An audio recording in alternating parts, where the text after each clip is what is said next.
36. Jake dio un salto, aferró la cadena de la lámpara que colgaba sobre él y se desprendió de los dedos engarfiados del guardián.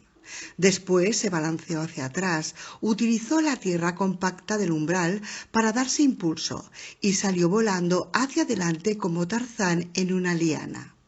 Al acercarse a los dedos, levantó las piernas y los pateó con fuerza. El yeso estalló en pedazos, dejando al descubierto un burdo esqueleto de listones. El hombre de yeso lanzó un rugido de hambre y furor entremezclados. Por debajo del rugido, Jake oyó desplomarse toda la casa, como la de aquella narración de Edgar Allan Poe. El movimiento de péndulo lo llevó otra vez a la pared de tierra compacta que obstruía el umbral. Jake volvió a darse impulso y se lanzó de nuevo hacia adelante. La mano se alzó hacia él y Jake empezó a patearla desesperadamente. Los dedos de madera se agitaron y sintió un dolor agudo en el pie. Cuando la cadena regresó hacia atrás, le faltaba una zapatilla. Jake buscó un asidero que le permitiera subir por la cadena. Lo encontró y empezó a trepar hacia el techo centímetro a centímetro. En lo alto se produjo un ruido sordo y crujiente. Un fino polvillo de yeso empezó a caer sobre su rostro sudoroso, vuelto hacia arriba. El cielo raso estaba cediendo. La cadena de la lámpara iba surgiendo de él eslabón por eslabón. Al extremo del pasillo sonó un ruido de piedras aplastadas y el hombre de yeso consiguió por fin introducir su hambrienta cara por la abertura. Jake osciló inexorablemente hacia aquella cara sin dejar de gritar. 37. El terror y el pánico que Eddie estaba sintiendo desaparecieron de pronto. Lo envolvió el manto de frialdad, un manto que Rolando de Galat había vestido muchas veces. Era la única armadura que poseía un auténtico pistolero y la única a que alguien así necesitaba. En el mismo instante, una voz le habló mentalmente. En los últimos 3 meses le habían acostado otras voces semejantes, la voz de su madre, la de Rolando y naturalmente la de Henry. Pero ésta, advirtió con alivio, era la suya propia y por fin era serena, racional y valerosa. Viste la forma de la llave en el fuego y volviste a verla en la madera, y las 2 veces la viste perfectamente. Luego te pusiste una venda de miedo sobre los ojos. Quítatela y mira otra vez. Puede que aún no sea demasiado tarde. Eddie era vagamente consciente de que el pistolero lo miraba con osquedad, vagamente consciente de que Susana le gritaba al demonio con voz más apagada, pero todavía desafiante, vagamente consciente de que al otro lado de la puerta Jake chillaba de terror, o era ya de agonía. Todo esto lo apartó de su mente. Retiró la llave de madera de la cerradura dibujada, de la puerta que había vuelto real, y la contempló fijamente, intentando recobrar el deleite inocente que a veces había conocido cuando era un niño, el deleite de ver una forma coherente oculta bajo una apariencia sin sentido. Y ahí estaba, el lugar donde había errado, tan claramente visible que Eddie no logró comprender cómo había podido pasarle por alto hasta entonces. Realmente debía de tener una venda en los ojos, pensó.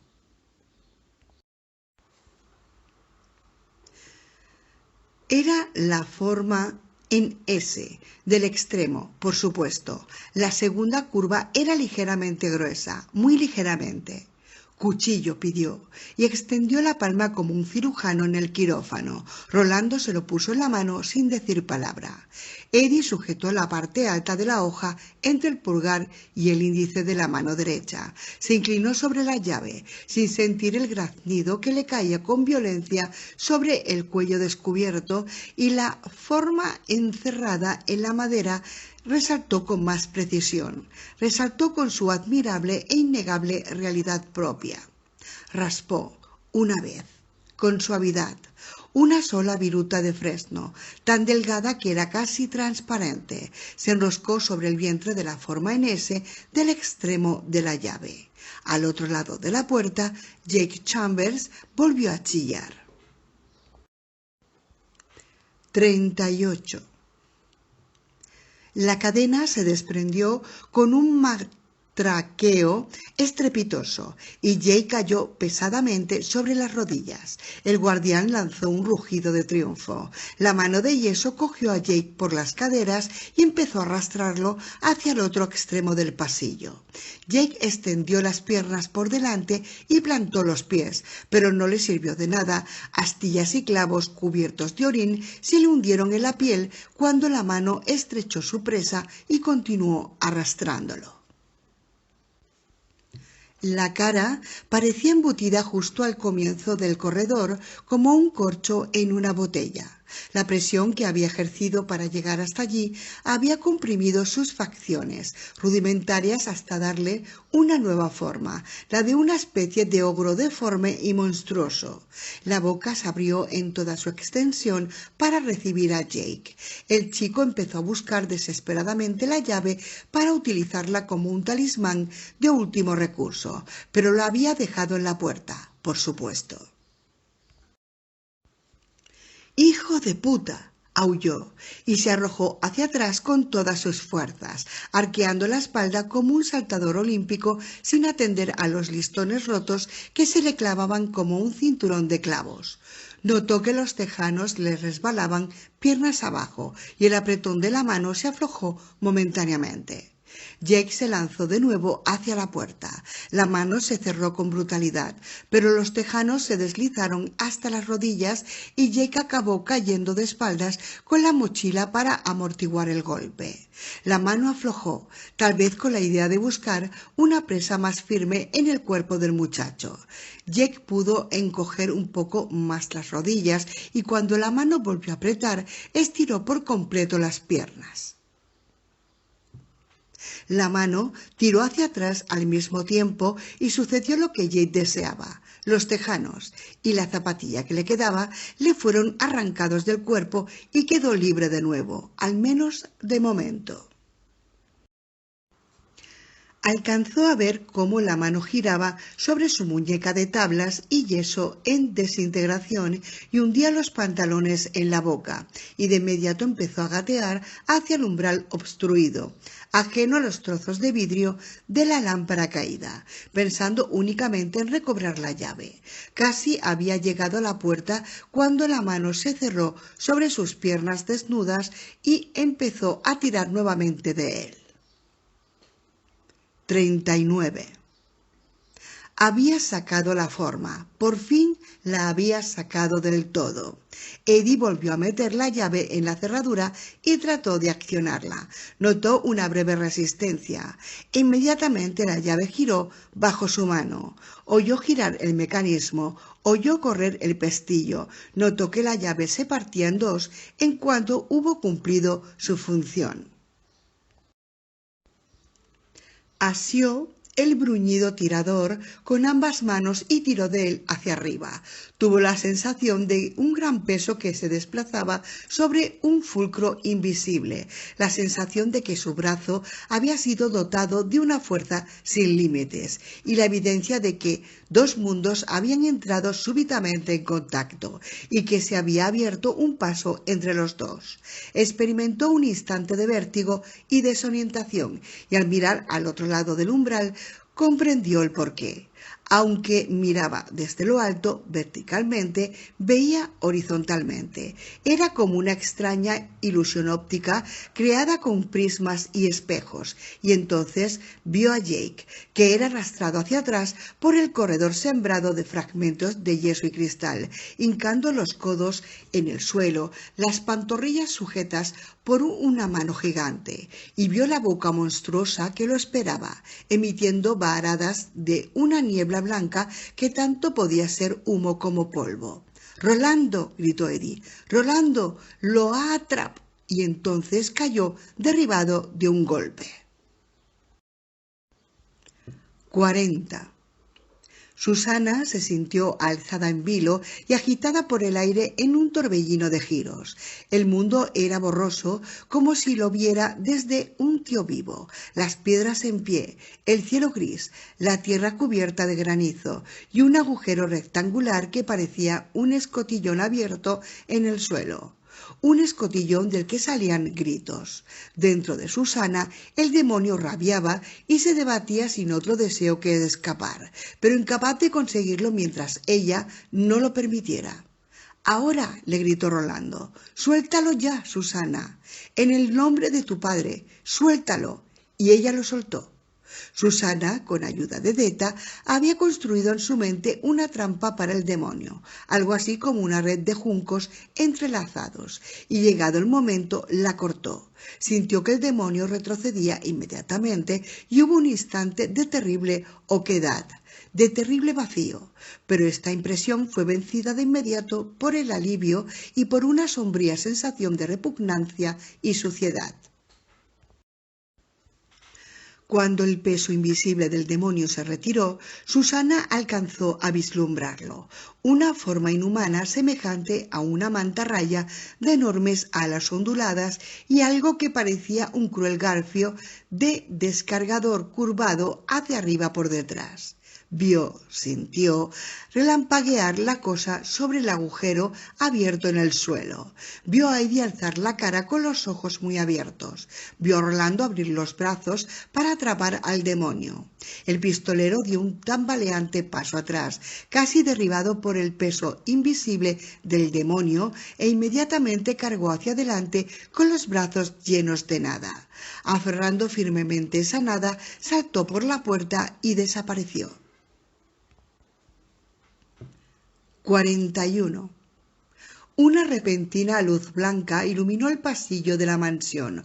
Una ráfaga de granizo azotó las paredes y rebotó sobre las tablas rotas del piso. Jake oyó gritos confusos y súbitamente vio llegar al pistolero. Le dio la impresión de que caía como si hubiera saltado desde una altura. Tenía los brazos extendidos ante él y las puntas de los dedos engarfiadas. Jake sintió que le resbalaban los pies hacia la boca del guardián. «¡Rolando!», gritó. «¡Ayúdame, Rolando!». El pistolero abrió las manos y al instante se le separaron violentamente los brazos. Se tambaleó. Jake notó el roce de unos dientes aserrados listos para desgarrar carne y triturar hueso, y enseguida algo inmenso pasó volando sobre su cabeza como un golpe de viento. Al cabo de un instante desaparecieron los dientes, la mano que le tenía sujetas, las piernas se aflojó, oyó que la garganta polvorienta del guardián empezaba a emitir un chillido ultraterreno de dolor y de sorpresa que de pronto se apagó y quedó bloqueado. Rolando cogió a Jake y lo puso en pie. «¡Has venido!», exclamó Jake. «¡Has venido de veras!». «He venido, sí. He venido por la gracia de los dioses y el valor de mis amigos».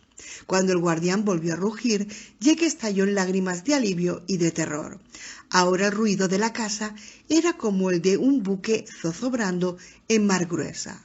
No cesaban de caer trozos de yeso y de madera alrededor de los dos.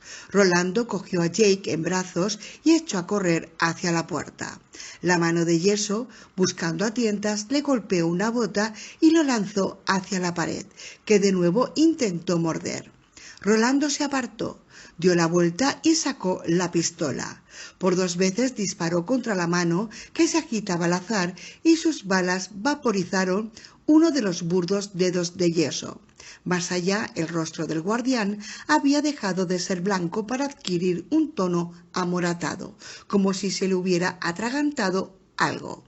Algo iba tan deprisa que se metió en la boca del monstruo y se le incrustó en el gaznate antes de darse cuenta de lo que estaba haciendo. Rolando se volvió otra vez y cruzó la puerta a la carrera. Aunque no había ningún obstáculo visible, algo lo paró en seco durante un instante, como si hubieran tendido una malla invisible en el umbral. Entonces notó que las manos de Eddie lo cogían del cabello y tiraban de él, no hacia adelante, sino hacia arriba. 42. Salieron al aire húmedo y a la menguante granizada como bebés en el momento de nacer. Eddie era su comadrona, como el pistolero le había advertido que debería serlo. Estaba tendido boca abajo, con las piernas abiertas y los brazos hundidos en la puerta, aferrando puñados de cabello de Rolando. «Sus, ayúdame». Ella serpenteó hacia el umbral, metió los brazos y, buscando a tientas, pasó una mano bajo la barbilla de Rolando. El pistolero subió hacia ella con la cabeza echada hacia atrás y los labios entreabiertos en una mueca de dolor y esfuerzo. Eddie notó una sensación de algo que se rascaba y se encontró con la mano un grueso mechón de cabello veteado de gris. «¡Se me escapa!». «Este hijo puta no se va a ninguna parte», exclamó Susana entre dientes, y dio un tirón terrible, como si quisiera arrancarle el cuello a Rolando. Dos manos más pequeñas salieron de la puerta que se había abierto en el centro del círculo parlante y se colgaron del borde. Libre del peso de Jake, Rolando pudo apoyar un codo fuera y un instante después se hizo al exterior. Mientras él salía, Eddie sujetó a Jake por las muñecas y lo sacó a la superficie. Jake rodó sobre su espalda y permaneció allí tendido, jadeando. Eddie se volvió hacia Susana, la cogió entre sus brazos y empezó a cubrirle de besos la frente, las mejillas y el cuello.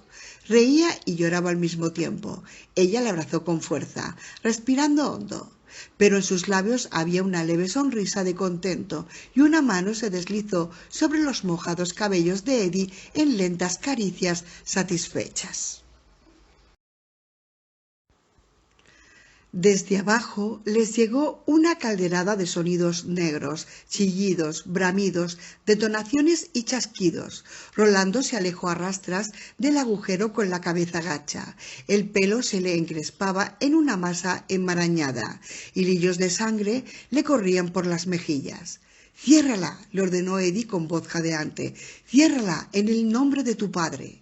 Eddie tiró de la puerta y los vastos goznes invisibles hicieron el resto. La puerta cayó con un potente estampido átono, suprimiendo todo sonido del otro lado. Mientras Eddie miraba, las líneas que habían delimitado sus bordes se desdibujaron hasta convertirse de nuevo en marcas borrosas sobre la tierra. El tirador perdió el volumen y volvió a ser un simple círculo trazado con un palo. Donde antes estaba el ojo de la cerradura, quedó solo una tosca silueta de la que emergía un pedazo de madera, como la empuñadura de una espada incrustada en la roca. Susana se acercó a Jake y le ayudó suavemente a sentarse. «¿Estás bien, cariño?».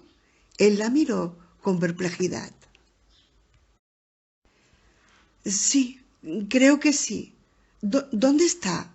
El pistolero, quiero decir. Tengo que preguntarle una cosa». «Estoy aquí, Jake», dijo Rolando. Se puso en pie, avanzó tambaleante y se agachó al lado de Jake. Tocó la suave mejilla del chico casi con incredulidad. «¿No me dejarás caer esta vez?».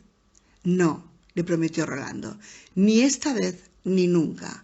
Pero en la oscuridad más profunda de su corazón pensó en la torre y dudó. 43. El granizo dio paso a un intenso chaparrón, pero Eddie ya veía resplandores de cielo azul tras los nubarrones que se apelotonaban hacia el norte. La tormenta no tardaría en terminar, pero entretanto iban a quedar calados. Se dio cuenta de que no le importaba. No podía recordar cuándo se había sentido tan sereno, tan en paz consigo mismo, tan absolutamente exhausto. Aquella loca aventura no había terminado aún. De hecho, Eddie sospechaba que apenas acababa de empezar, pero aquel día habían hecho algo grande. «Sus», le apartó los cabellos de la cara y contempló sus ojos oscuros. «¿Cómo estás? ¿Te ha hecho daño?»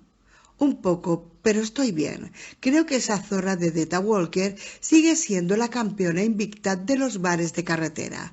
¿Como demonio o sin él?» «¿Qué significa eso?». Susana sonrió maliciosamente. No mucho, ya no, gracias a Dios. ¿Y tú, Eddie, estás bien? Eddie prestó oído a la voz de Henry y no la oyó. Tenía la idea de que quizá la voz de Henry se había ido para siempre. Mejor aún, respondió, y volvió a estrecharla en sus brazos, entre risas. Por encima del hombro alcanzó a ver lo que restaba de la puerta, apenas unos trazos y ángulos confusos. Pronto la lluvia los borraría también. 44. ¿Cómo te llamas?, le preguntó Jake a la mujer de las piernas que terminaban justo encima de la rodilla. De repente se dio cuenta de que en sus esfuerzos por escapar del guardián había perdido los pantalones y se estiró los faldones de la camisa para taparse la ropa interior. Claro que, puestos a fijarse en detalles, tampoco a ella le quedaba demasiado vestido. Susana Dent, dijo ella, y tú ya sé cómo te llamas. Susana, repitió Jake, pensativo. No creo que tu padre sea dueño de una compañía ferroviaria, ¿verdad? Ella se quedó atónita, pero enseguida echó la cabeza hacia atrás y se rió de buena gana. Dios mío, no. Era un dentista que inventó unas cuantas cosas y se hizo rico. ¿Cómo se te ha ocurrido preguntarme una cosa así, cariño? Jake no respondió. Había puesto su atención en Eddie. El terror ya había abandonado su rostro y sus ojos habían recobrado aquella mirada fría y calculadora que también recordaba Rolando de la estación de paso. «Hola, Jake», le saludó Eddie. «Me alegro de verte». «Hola», dijo Jake. «Ya es la segunda vez que te veo hoy, pero antes era mucho más joven». «Hace 10 minutos era mucho más joven. ¿Cómo estás?» «Bien», respondió Jake. «Algunos rasguños, nada más». Miró en derredor. «¿Todavía no habéis encontrado el tren?» No lo dijo como una pregunta. Eddie y Susana cruzaron una mirada de perplejidad, pero Rolando se limitó a negar con un gesto. «No hay tren». «¿Se han ido tus voces?» Rolando asintió. «Se han ido. ¿Y las tuyas?» «Se han ido. Vuelvo a estar entero». Los dos lo estamos.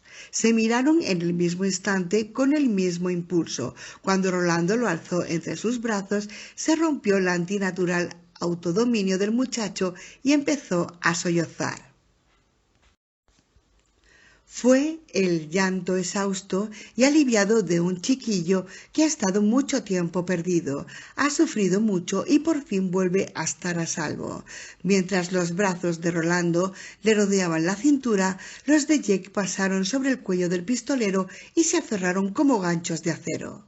«Nunca volveré a abandonarte», dijo Rolando, y entonces fue a él a quien le brotaron las lágrimas. «Te lo juro por los nombres de todos mis padres, nunca volveré a abandonarte». Pero su corazón, aquel silencioso y vigilante prisionero perpetuo del K, recibió las palabras de esa promesa no solo con duda, sino con desconfianza.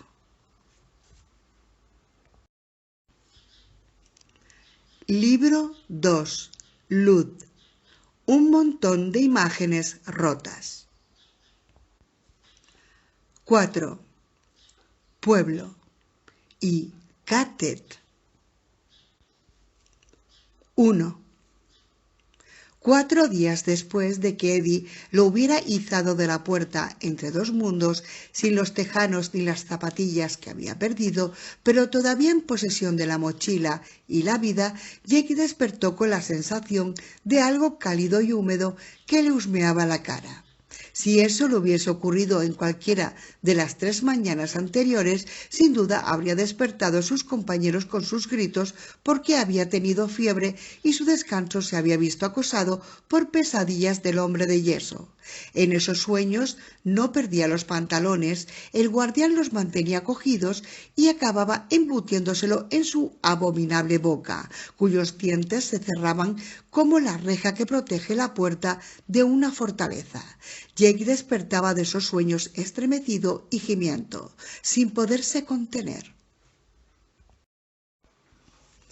La fiebre era consecuencia de la picadura de araña que había recibido en el cuello. Cuando Rolando lo examinó al segundo día y comprobó que había empeorado en lugar de mejorar, consultó brevemente con Eddie y a continuación le ofreció al chico una píldora rosa.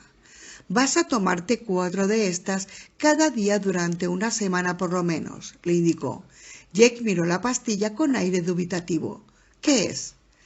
«Cheflet», contestó Rolando y miró a Eddie con disgusto. «Díselo tú, todavía no consigo pronunciarlo bien». «Keflex». Es de confianza, Jake. Procede de una farmacia legalmente autorizada de la vieja Nueva York. Rolando se tragó un puñado y está fuerte como un caballo. También tiene un poco de cara de caballo, como puedes ver. Jake quedó atónito. ¿Cómo habéis traído medicamentos de Nueva York? Es una larga historia, respondió el pistolero. Con el tiempo la conocerás toda, pero de momento tómate la pastilla. Jake se la tomó. La reacción fue tan rápida como grata. La furiosa inflamación roja que rodeaba la picadura empezó a menguar en 24 horas y también le desapareció la fiebre. La cosa cálida volvió a hocicarle y Jake se incorporó de golpe con los ojos completamente abiertos. El animal, que estaba lamiéndole la mejilla, se apresuró a retroceder un par de pasos. Era un Billy Brambo, pero Jake no lo sabía. Nunca había visto ninguno hasta aquel momento. Estaba más flaco que los que el grupo de Rolando había visto antes y su piel de rayas negras y grises estaba sucia y apelmazada. En uno de los costados tenía un viejo cuajarón de sangre seca. Sus ojos negros, rodeados por sendos círculos de oro, contemplaban a Jake con nerviosismo. Sus cuartos traseros se meneaban con esperanza de un lado a otro. Jake se tranquilizó. Aunque suponía que debían de existir excepciones a la regla, consideró que una bestia que agitaba la cola o lo intentaba no podía ser demasiado peligrosa. La luz era demasiado intensa para corresponder a la primera claridad del alba, y Jake calculó que debían de ser las 5:30, aproximadamente. No podía precisarlo con mayor exactitud porque su Seiko digital ya no funcionaba, o mejor dicho, funcionaba de una manera sumamente excéntrica. La primera vez que le echó un vistazo, tras el cruce desde su mundo, el Seiko aseguraba que eran las 98.71.65, una hora que, según el leal saber de Jake, no existía. Un examen más detenido le reveló que ahora el reloj contaba el tiempo hacia atrás. Si lo hubiera hecho a ritmo constante, aún habría podido ser de cierta utilidad, pero no era el caso. Durante un rato presentaba los números a una velocidad que parecía correcta. Jake lo comprobó diciendo la palabra Mississippi entre número y número, y de pronto se detenía por completo durante 10 o 20 segundos, introduciéndole a creer que el reloj se había rendido por fin al fantasma de la máquina, o disparaba en un instante una larga de serie de números imposibles de leer. Jake comentó con Rolando este curioso comportamiento y le mostró el reloj, creyendo que lo asombraría, pero Rolando lo examinó atentamente durante 1 o 2 segundos apenas y enseguida meneó la cabeza como desechando el asunto y le explicó a Jake que era un reloj interesante, pero que por regla general ningún reloj funcionaba muy bien en esos tiempos. De modo que el Seiko era inútil, pero aún así Jake se sentía reacio a desprenderse de él, porque suponía que era un pedazo de su vida anterior y de esos quedaban pocos.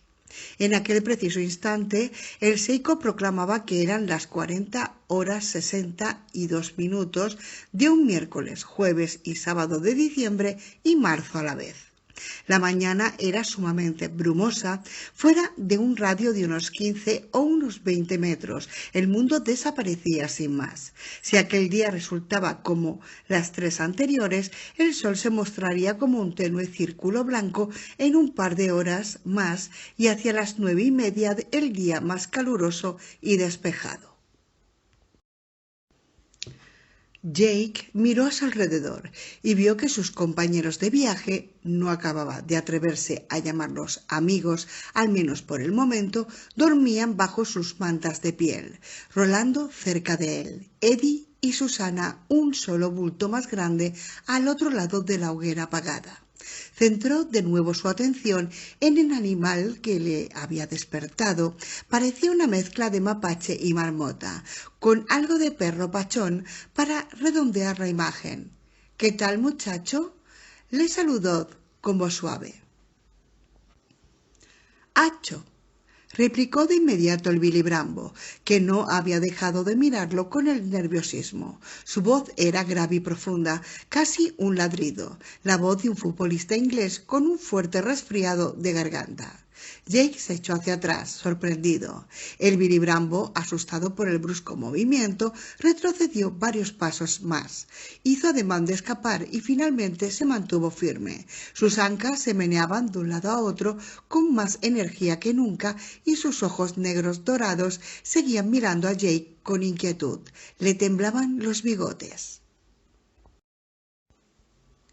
Este se acuerda de los hombres, observó una voz junto al hombro de Jake. El chico se volvió y vio a Rolando en cuclillas justo detrás de él, con los antebrazos apoyados en los muslos y las largas manos colgando entre las rodillas. Contemplaba el animal con mucho más interés del que había demostrado por el reloj de Jake.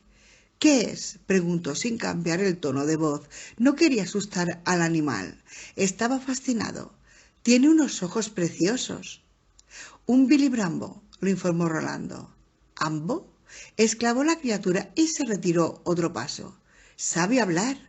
—En realidad no. Los Brambos solo repiten lo que oyen. O así era antes. Hace mucho que no se lo oigo hacer a ninguno. Este parece casi muerto de hambre. Seguramente ha venido en busca de comida. Me estaba lamiendo la cara. ¿Puedo darle algo? Entonces nunca nos lo quitaremos de encima, señaló Rolando, y después sonrió un poco e hizo charcar los dedos. ¡Ey, Billy! ¡Ey! El animal imitó de algún modo el chasquido de los dedos. Hizo una especie de cloqueo que sonó como un golpe de lengua contra el velo del paladar. ¡Ey! —gritó con voz ronca. ¡Ey, Illy! Ahora sus cuartos traseros volaban de un lado a otro. —Adelante, dale un bocado. Una vez conocí a un viejo mozo de cuadra que decía que un buen Brambo trae buena suerte. Este parece que es bueno. —Sí —confirmó Jake—, es verdad.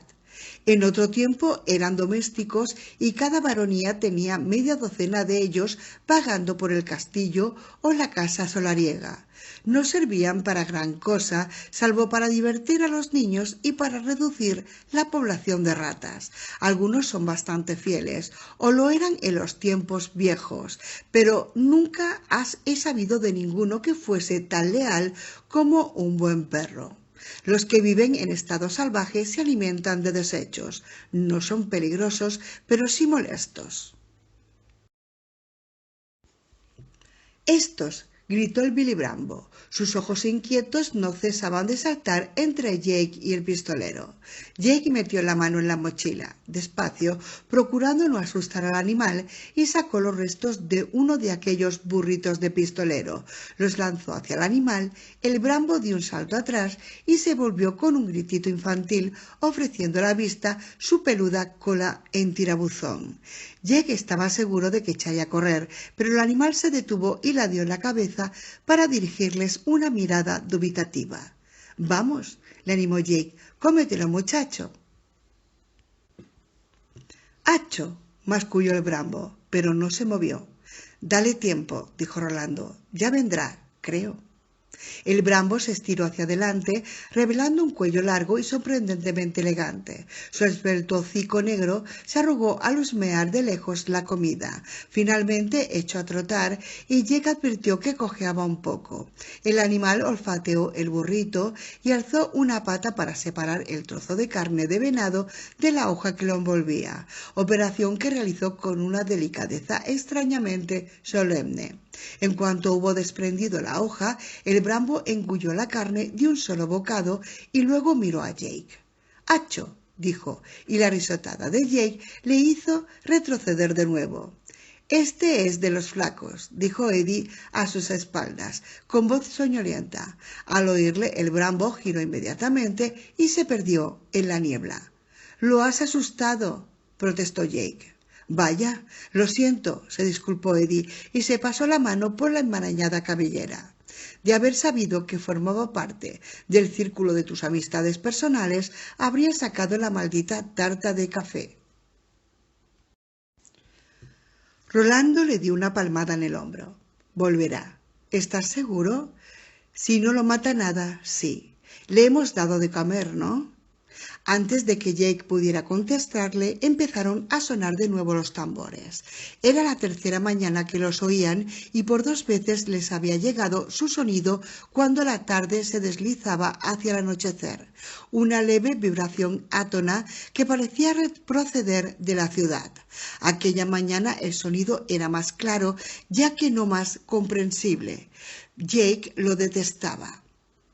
Era como si en algún punto de aquella densa y amorfa capa de niebla matinal estuviera latiendo el corazón de un animal enorme. —¿Aún no tienes ni idea de lo que es, Rolando? —preguntó Susana. Se había puesto la ropa y recogido el cabello y estaba doblando las mantas bajo las que Eddie y ella habían dormido. —No, pero estoy seguro de que lo averiguaremos. —¡Qué tranquilizador! —exclamó Eddie con acritud. Rolando se puso en pie. Vamos, no perdamos el día.